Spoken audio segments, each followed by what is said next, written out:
Nigel Tourneur was a mysterious entity, a writer whose identity remains unknown, who in 1898 had published a single title, a collection of decadent/melodramatic pieces on the theme of love, under the title Hidden Witchery, put out in a very limited run by Leonard Smithers, known publisher of decadent works, who also published books by Oscar Wilde and Aleister Crowley, among others. The Apogeon of Cupid is kind of a pointless story, of a man falling in love at first sight of a stranger woman, and his ass of a cousin pursuing her romantically, despite his advanced age and bad reputation, when it seems obvious she isn't interested, but might be very interested in the protagonist. The Leman's Love takes place in the Middle Ages, and concerns Lady Isola, pining for her absent lover in the family castle. However, when Sir Raoul is not present, and she is unprotected, the infamous Sir Guy, a known rogue, comes barging at her door, demanding her hand. Her few retainers do manage to repulse him,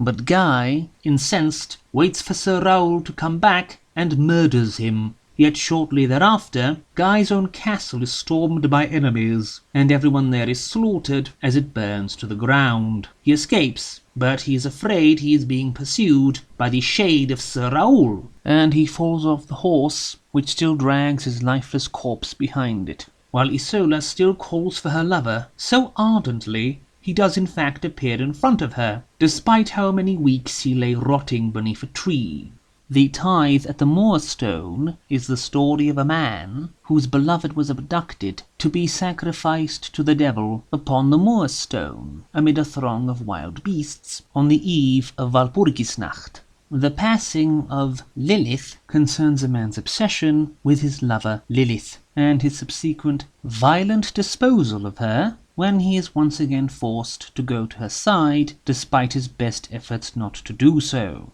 At the sign of Kypris, as a man and his female friend visit an inn whose beautiful serving maid turns into an old crone, and the moral here is, it would have been sinful for the man to have wanted to make love to his companion in a finger-waggling, moralizing sort of way. In the hidden hours of the night, has a man appear at the bedside of his dying wife, whom he had considered unfaithful before, and defending her honour against the man now possessing her, with blood and vengeance. At the crossroads on the moor is a bit of a confusing tale, which has a man witness the resurrection of a corpse of a suicide at the crossroads, and then when he wakes up, the whole thing possibly a dream, he mumbles something to the people about him, and that is enough for the mob to seize a man and throw him into the river and let him drown in the mud. The book ends with a play, The Potion, wherein a duchess intends to poison the new wife of her lover with leprosy, simply because she dared to wed him, but she ends up poisoning said lover by accident, the entire thing taking place in a single room,